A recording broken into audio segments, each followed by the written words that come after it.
నీ అవార్డులు రివార్డులు నాకు అవసరం లేదు, నీ అవార్డులు రివార్డులు నాకు అవసరం లేదు, నీ సర్టిఫికేట్ నాకు అవసరం లేదు. బీజేపీని పెంచలేదు. 63,000 ఓట్లు పైచిలకు ఈరోజు మా ఇండియా కూటమి గెలిచింది. అది నీకున్నటువంటి అర్హత. నువ్వు మా గురించి మాట్లాడేది, నా గురించి మాట్లాడేది. కాబట్టి నోరు అదుపులో పెట్టుకో. నోరు ఉంది కదా అని చెప్పి ఇష్టం వచ్చినట్టు మాట్లాడితే గమ్మునుండే ప్రసక్తే లేదు. కరుణాకర్ రెడ్డి గారు పూర్తిగా అవాస్తవాల్ని శ్రీవారి భక్తుల్లోకి తీసుకుని వెళ్ళి తిరుమల తిరుపతి దేవస్థానాలకు ఉన్నటువంటి పవిత్రతను దెబ్బతీసే విధంగా వారు వ్యవహరించారు. పురుగులు పట్టినటువంటి దానాన్ని ఇస్తారయ్యా మీరు? మేము చెప్పింది కాదు, వీడియోస్ ఉన్నాయి మా దగ్గర. ఆ రోజు విజిలెన్స్ అధికారులు పోతే మీ ఉన్నటువంటి అధికారులు ఆ రోజు అనుమతి కూడా ఇవ్వలేదు. మీ నిఘా నేత్రాలు ఉన్నాయంటున్నారే, 2,000 మంది రండి ఈరోజు గోశాలకు పోదాం. వాళ్ళు చెప్తున్నారు, సార్ మా కళ్ళలో నీళ్ళు వచ్చేది, ఈ దానా వద్దంటే, ఈ దానా పెడితే ఆవులు చనిపోతాయి, ఈ దానా పెడితే ఆవులు అనారోగ్యానికి వెళ్తాయంటే కూడా వినలేదు. ఆ రోజు మూగా జీవుల మాట వినలేదు, మా మాట వినలేదు, బలవంతంగా పెట్టించారు మా దగ్గర అని చెప్పి అక్కడ చెప్తున్నారు. ఎందుకు అబద్ధాలు చెప్తున్నావు? రాజకీయంగా ఎదుర్కొంటావు, రాజకీయంగా ఎదుర్కొంటావు. గోవులతో గోవిందుడితో నువ్వు ఆటలాడొద్దని చెప్పి నేను అనేక సందర్భాల్లో చెప్పడం జరిగింది. మీకు ఇంకా ప్రజలు బుద్ధి చెప్పినా మీకు ఇంకా కలిగినట్లేదు. కాబట్టి రాబో రోజుల్లో మీరు ఇలాగే వ్యవహరిస్తే పరిణామాలు చాలా తీవ్రంగా ఉంటాయి. మేము దీని మీద మా స్థానిక ఎస్పీ గారికి మేము కంప్లైంట్ చేయడం జరిగింది. వారు కూడా సానుకూలంగా స్పందించారు. తొందరలోనే దీని మీద గట్టి చర్యలు ఉంటాయి అని చెప్పి ఆశాభావాన్ని వ్యక్తం చేస్తున్నా. దీనికి సంబంధించిన లీగల్ విషయాలు మా అడ్వకేట్ గారు చెప్తారు. అంటే తీసుకుంటాం. ఇప్పుడు 43 అన్నాం మేము. మా ఈవో గారు నేను చెప్పారు 43 సంఖ్య చనిపోయాయని. లేదు 100 చిలుకు నేను కట్టుబడి ఉన్నాను అన్నాడు. కట్టుబడి ఉంటే ప్రూవ్ చెయ్యి. అంటే బయట చనిపోయిన ఆవులు కూడా తెచ్చి ఆడేది నువ్వు చూపించేస్తావా? 43 చనిపోయినాయని చెప్పి అథెంటిక్ రిపోర్టు. ఇదేం మేమేమి అబద్ధాలు చెప్పట్లేదు. సరే, ఈరోజు ఏదో చనిపోయినాయి అని చెప్పి నువ్వు బాధపడుతున్నావే, నువ్వు అధ్యక్షుడిగా ఉన్నప్పుడు చనిపోయినాయే మూగజీవాలు, దానికేం సమాధానం చెప్తావు? 79 చనిపోయాయి కదా, 79 చనిపోయాయి కదా, దానికేం సమాధానం చెప్తావు? టీటీడీలో ఏం జరిగినా పిన్ టు పిన్ చెప్పేదానికి 2,000 మంది ఉద్యోగస్తులు మాకు సపోర్ట్గా ఉన్నారని బొమ్మని చెప్పారు. అంటే దీనిపైన జరుగుతున్నాయి పాప చిన్న వాళ్ళ మీద ఎందుకంటే పిచ్చికి మీద బ్రహ్మాస్త్రాలు. అంటే ఇంకోటి అంటే ఈ విజిలెన్స్ రిపోర్ట్ అనేది ఇప్పుడు బయటకు వచ్చింది. దాదాపు మీ ప్రభుత్వం ఇది కూడా 10 నెలలు అవుతుంది. సో ఆ టైంలో మీకు తెలిసిన వెంటనే కూడా వాటి మీద మీరు ఎందుకు చర్యలు తీసుకోవాలి? టీటీడీలో జరిగినటువంటి అవినీతి అక్రమాల మీద స్టేట్ విజిలెన్స్ అండ్ ఎన్ఫోర్స్మెంట్ దీని మీద దర్యాప్తు చేసింది. ఆ దర్యాప్తు రిపోర్ట్ని రాష్ట్ర ప్రభుత్వానికి ఇవ్వడం జరిగింది. అది వచ్చిన తర్వాత దీని మీద యాక్షన్ తీసుకుంటామని చెప్పి నాకు ఈవో గారు చెప్పారు. టీటీడీ కూడా చెప్పడం జరిగింది. నిన్న ఇవన్నీ బయట వచ్చాయి కాబట్టి అనివార్య కారణాలు రిపోర్ట్ రాకముందు మేము చెప్పాం. ఎందుకంటే వన్స్ విజిలెన్స్ ఎంక్వైరీ చేసిన తర్వాత దాని రికమెండేషన్స్ పైన మేము పనిచేయాలి. ఇప్పుడు నేను కూడా 100 కోట్లు పరకామంలో దొంగతనం జరిగింది. దాన్ని చెట్టు కింద పంచాయతీలుగా ఈ చెట్టు కింద కూర్చొని పంచాయతీ చేసి లోకాలతో రాజీ చేసుకున్నారు. వీళ్ళు ఎవరయ్యా రాజీ చేయడానికి? దాని మీద కూడా నేను బోర్డులో కంప్లైంట్ ఇవ్వడం జరిగింది, ఎంక్వైరీ చేయమని చెప్పి. ఈవో గారు ఏం చెప్పారంటే విజిలెన్స్ అండ్ ఎన్ఫోర్స్మెంట్ రిపోర్ట్ వచ్చిన తర్వాత దాని మీద సాక్ష్యం తీసుకుంటామని చెప్పారు. కాబట్టి దానికోసం ఆగేమో తప్ప ఏదో దీంట్లో ఏదో గూడుపట్టని లేదు.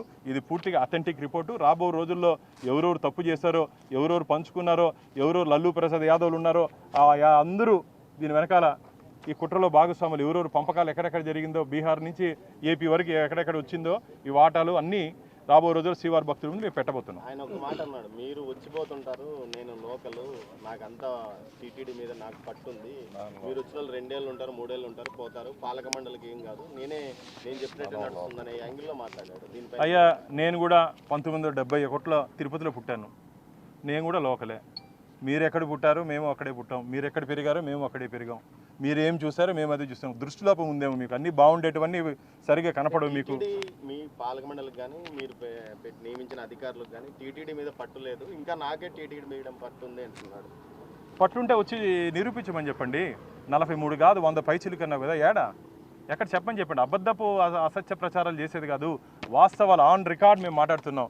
మీరు కూడా ఆన్ రికార్డు మాట్లాడండి. మేము కూడా గతంలో మీరు చేసిన అన్యాయాల మీద పోరాటం చేసిన వాళ్ళమే, కోర్టుకి వెళ్ళిన వాళ్ళమే. కానీ కోర్టులో వెంకటేశ్వర స్వామికి ధర్మానికి అనుగుణంగా హైకోర్టు కూడా అన్నిట్లో స్టే ఇచ్చింది. అసలు జగన్మోహన్ రెడ్డికి హిందూ దేవుళ్ళన్నా, హిందూ పూజా విధానాలన్నా నమ్మకం లేని వ్యక్తి, అందుకని నీలాంటోనే నియమించారు చెప్పి ధర్మకర్తల మండలి అధ్యక్షుడిగా ఈరోజు చాలా మెసేజ్లు వస్తున్నాయి మాకు. అసలు యథా రాజా తదా ప్రజ అన్నట్టు జగన్మోహన్ రెడ్డి మీరు కాంబినేషను ఈ టీటీడీకి ఒక చీడ పురుగులా తయారైందని చెప్పి శ్రీవారి భక్తుల నుంచి ఉదయం నుంచి ఫోన్లు మాకు. కాబట్టి ఇది మంచిది కాదు. రాబో రోజుల్లో ఖచ్చితంగా తిరుమల తిరుపతి దేవస్థానాల మీద భవిష్యత్తులో ఎవరైనా ఆధారాలు లేకుండా మాట్లాడితే వారి మీద చట్టరీత్యా చర్యలు, క్రిమినల్ కేసులు నమోదు చేసే దిశగా తొందరలోనే మేము బోర్డులో కూడా తీర్మానం తీసుకోబోతున్నాం. ఎవరైనా సరే, ఏ స్థాయి వ్యక్తి అయినా సరే, ఎందుకంటే కరుణాకర్ రెడ్డి స్థాయి అంటున్నారు కాబట్టి కింద చిన్నవాడి మాట అన్నా పెద్దవాడి మాట అన్నా ఎవరు వెంకటేశ్వర స్వామి గురించి అసత్య ఆరోపణలు, ఒకవేళ మీరు ఏదైనా మంచివి మేము ఏదైనా తప్పులు చేస్తుంటే చెప్పండి, సరిదిద్దుకుంటాం. మేమేమి ఈరోజు అధికారులు ఉన్నాం కదా, నేను చేసిందే కరెక్ట్ నేను చెప్పట్లే. ఒకవేళ ఎక్కడన్నా మా వల్ల ఏదైనా ఎక్కడన్నా పొరపాట్లైనా జరిగితే చెప్తే సరిదిద్దుకుంటాం. సరిదిద్దుకునేదాన్ని మేము సిద్ధంగా ఉన్నాం. నేను మా చైర్మన్ గారు కూడా ఇదే మాట అన్న, బిఆర్ నాయుడు గారు కూడా ఈయన జరిగినటువంటి మీడియా పత్రికా సమావేశంలో అదే చెప్పారు.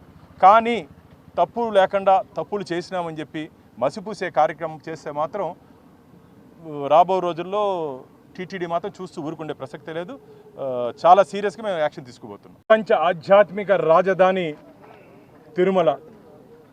తిరుమల తిరుపతి దేవస్థానాన్ని, కోట్లాది మంది శ్రీవారి భక్తుల మనోభావాల్ని కించపరిచే విధంగా, బాధపడే విధంగా, గాయపడే విధంగా గతంలో టీటీడీ ధర్మకర్తల మండలి సభ్యుడిగా, టీటీడీ ధర్మకర్తల మండలి అధ్యక్షుడిగా పనిచేసినటువంటి భూమన కరుణాకర్ రెడ్డి గారు గత వారం ముందు టీటీడీ గోశాల్లో గోవులు, దూడలు చనిపోతున్నాయి. ఈ 3 నెలల కాలంలో 100 పైచిలుకు గోమాతలు, దూడలు చనిపోయాయి. దానికి దానా సరిగ్గా వేయట్లేదు, బక్క చిక్కిపోయాయి. ఒక అసత్య అబద్ధపు ప్రచారాన్ని గోవింద భక్తుల్లోకి, శ్రీవారి భక్తుల్లోకి, ప్రజల్లోకి తీసుకుని వెళ్ళడం జరిగింది. నేను ఆ రోజే చెప్పాను, కరుణాకర్ రెడ్డి గారు మీరు రండి, గోశాలని పరిశీలిస్తాం, ఏ విధంగా గోవులు ఆరోగ్యంగా ఉన్నాయో, ఏ విధంగా గోవులు బలంగా ఉన్నాయో చూపిస్తా. మీకు దృష్టిలోపం ఏమైనా ఉందేమో, బాగుండేటివి కూడా బక్క కనబడతాయేమో, మీకు వచ్చినటువంటి ఇన్ఫర్మేషన్ ఎవరిచ్చారో అవన్నీ తప్పుడు ఇన్ఫర్మేషను. ఏదైనా ఇన్ఫర్మేషన్ వస్తే మాకు కూడా ఇన్ఫర్మేషన్ వస్తుంది, దాన్ని మేము జాగ్రత్తగా పరిశీలించి దాన్ని ప్రజల ముందుకు, పత్రికా ముందుకు వస్తాం. గతంలో మేము కూడా మీరు ధర్మకర్తల మండలి అధ్యక్షుడు ఉన్నప్పుడు కానీ 2019 నుంచి 24 వరకు మేము కూడా అనేక సందర్భాల్లో తిరుమల తిరుపతి దేవస్థానాల్లో జరిగినటువంటి అవినీతి అక్రమాల మీద పోరాటం చేసినటువంటి వ్యక్తులం. కానీ ఆధారాలతో చేశాము, పూర్తి ఆధారాలతో చేశాము. మీ ప్రభుత్వం టీటీడీ సంయుక్తంగా తీసుకునే నిర్ణయాల మీద హైకోర్టుకి పోతే ధర్మమే గెలిచింది. నేనే వ్యక్తిగతంగా హైకోర్టుకి వెళ్తే అన్నీ మీరు తీసుకునే నిర్ణయాలకి వ్యతిరేకంగా హైకోర్టు స్టే విధించడం జరిగింది. దీన్ని బట్టి మీ పరిపాలన ఏ విధంగా జరిగిందో ప్రజలందరూ అర్థం చేసుకుంటారు. ఈరోజు కరుణాకర్ రెడ్డి గారి మీద కేసు నమోదు చేయాలని చెప్పి ధర్మకర్తల మండలి సభ్యుడిగా ఈరోజు తిరుపతి ఎస్పీ గారిని మా భారతీయ జనతా పార్టీ బృందంతో, లీగల్ టీంతో మేము కలవడం జరిగింది. భక్తుల మనోభావాలను దెబ్బతీసే విధంగా వారు వివరించారు. బిఎన్ఎస్ నంబర్ 356 భారతీయ న్యాయ సంహిత 356 and 74 ఆధారంగా కరుణాకర్ రెడ్డిపై కేసు నమోదు చేయాలని చెప్పి మేము ఇప్పుడు ఎస్పీ గారికి ఫిర్యాదు చేసాం. నోరుంది కదా అని చెప్పి ఇష్టం వచ్చినట్టు మాట్లాడడం, నోరుంది కదా అని చెప్పి ఆధారాలు లేకుండా మాట్లాడడం. నిన్న మళ్ళా పెట్టాడు, నేను చెప్పినటువంటి మాటలకి కట్టుబడి ఉన్నాడంట. నువ్వు కట్టుబడి ఉన్నావో నిన్ను చెట్టుకేసి కట్టేస్తారు ప్రజలు రాబో రోజులు ఇలాగే మాట్లాడుతుంటే. లేక దూడలు ఎలా చనిపోతాయి అంటున్నారు. లేక దూడలు. అయ్యా నువ్వు ఎప్పుడు చైర్మన్గా ఉన్నావు? 2024 జనవరి 1వ తేదీ నుంచి జూన్ వరకు ఎవరున్నారు? నువ్వే కదా టీటీడీ చైర్మను. అప్పుడు లేక దూడలు ఎన్ని చనిపోయినాయి తెలుసా? 45. ఇది నేనే చెప్పేది కాదు, మీ రిపోర్టు.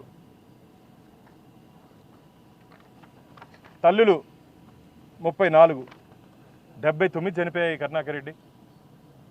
నువ్వా ఈరోజు చనిపోయినాయి అని చెప్పి నీ వల్ల ఇంటారు సంజీవినిచ్చి కాపాడు ఉండేది. హనుమంతుడు ఆరు తీసుకుని వచ్చారు కదా, నీ వల్ల ఇంటి కాపాడు ఉండేదా 79ని? నువ్వు మాత్రం కాపాడలేవు. ఈరోజు ఎన్డీఏ కూటమి వచ్చిన తర్వాత చంద్రబాబు నాయుడు గారు, మా పవన్ కళ్యాణ్ గారు నీ దృష్టిలో పవనానంద స్వామి గారిని కిండల్ చేస్తావు, వీరు కాపాడాలా, నువ్వు మాత్రం కాపాడలేవు. అనారోగ్య రీత్యా, వయసు రీత్యా కొన్ని చనిపోయినాయి. నేను మొదటి రోజు నుంచి చెప్తున్నా. ఈరోజు నేను మా ఈవో గారు స్టేట్మెంట్ ఇచ్చారు. దీనికి కారణం కూడా నువ్వే. ఈరోజు ఈ గోవులు చనిపోయేదానికి కారణం కూడా నువ్వే. దానికి ఆధారాలు 1/4/2024 vigilance report, TTD vigilance report మిత్రులారా. దీంట్లో ఏం రాశారు తెలుసా? గోవులకు సరఫరా చేసినటువంటి ఆహారంలో నాణ్యత లేదు, దాన్ని గోవులకు పెట్టకూడదని చెప్పి విజిలెన్స్ వారు చెప్తే కూడా దాన్ని గోవులకు పెట్టారు మీరు. దాన్ని తిని అనారోగ్యంతో కొన్ని ఇంకెక్కువ చనిపోయాయి. అంటే గోవుల మరణానికి ఎవరు కారణం? మళ్ళా చెప్తాడు, నా హయాంలో నేనేసేంటి విజిలెన్స్ అని. ఏం యాక్షన్ తీసుకున్నావు? ఈ విజిలెన్స్ రిపోర్ట్ వచ్చిన తర్వాత ఏం యాక్షన్ తీసుకున్నావు? దీంట్లో ఏడాదికి ₹1 కోటి పైగా మరో లల్లు ప్రసాద్ యాదవ్ ఈడు ఎవరున్నారు ఇక్కడ బయటపడతారు తొందరలో. బీహార్లో దానా కుంభకోణంలో ₹1 కోటి ఆడి తింటే ఈడ కూడా ₹1 కోటి తినేశారు. సిగ్గుండాలి. గోవులకు వేసినటువంటి తిండిలో కూడా కకృతి పడి డబ్బులు తింటే ఏం యాక్షన్ తీసుకున్నారయ్యా మీరు? ఈరోజు మాట్లాడతారు మీరు ధర్మం గురించి, న్యాయం గురించి, గోమాతల గురించి, బిడ్డల గురించి, దూడల గురించి. సిగ్గుండాలి మాట్లాడే వాళ్ళకి. ఏం చేస్తారు ఈ విజిలెన్స్ రిపోర్ట్కి? సమాధానం ఏమి? విజిలెన్స్ ఎంక్వైరీ వేసినామంటున్నారే, ఎంక్వైరీలో యాక్షన్ ఉండాలి. ఎంక్వైరీ రిపోర్ట్ వేసిన తర్వాత, ఎంక్వైరీ రిపోర్ట్ వచ్చిన తర్వాత దాని మీద యాక్షన్ ఉంటే నమ్ముతారు ప్రజలు. ఎవరిని కాపాడడానికి, ఎవరిని రక్షించడానికి ఆ రోజు ఈ విజిలెన్స్ రిపోర్ట్ని పక్కన పెట్టారు మీరు. ఇది కాకుండా కాలం చెందినట్టు మందులు వాడారు.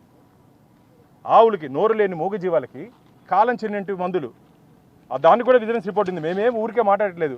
మీ హయాంలో జరిగిన విజిలెన్స్ రిపోర్టు. ఒకవేళ మేమేదో చెబితే అదే వీళ్ళు కుట్ర పన్ని నా మీద కేసులు పెడతారు. ఆయన ఎవరో ఎవరు ఈ మధ్య ఒక ఆయన తిప్పినాడు జైలు చుట్టూరు, అట్లా నన్ను కూడా తిప్పుతారేమో, నన్ను కూడా కేసులు పెట్టండి, దేశం మొత్తం పెట్టండి, నేను కూడా జైల్లో ఉంటాను. నువ్వేమైనా స్వాతంత్ర సమర యోధుడివా? గుండె ఇప్పి చీల్చి మాట్లాడేదానికి. అబద్ధాలు చెప్తే నీ మీద కేసు పెడితే లోపలేస్తారయ్యా. అబద్ధాలు చెప్పావు, దాని మీద కేసు ఈరోజు నమోదు చేస్తాం. పరిశీలించి ఎస్పీ గారు మాకు హామీ ఇచ్చారు. దానికి నోరుంది కదా అని చెప్పి మాట్లాడడం. ఎయిర్పోర్ట్కి, హోటల్కి, కొండకి పరిమితమైన అంటే నేను ఎయిర్పోర్ట్లో కాకుండా జగన్మోహన్ రెడ్డి వస్తు నువ్వైనా ఆకాశంలో పోయి మాట్లాడతావా? ఎగురుకుంటే పోయి నీకేమైనా ఎగిరేది ఏమన్నా ఉందా? అలవాటు ఏమన్నా? ఎగురుకుంటే పోయి విమానంలో పోయి మాట్లాడితే దిగుతావా? ఎయిర్పోర్ట్లో కాకుండా నాయకుడు వస్తే ఎక్కడ కలుస్తారు? హోటల్లో కాకుండా శ్మశానంలో కలుస్తారు. ఎవరన్నా లీడర్లు వచ్చినప్పుడు హోటల్లోనో గవర్నమెంట్ గెస్ట్ హౌస్లోనూ ఉంటారు, ఆడపోయి కలుస్తారు.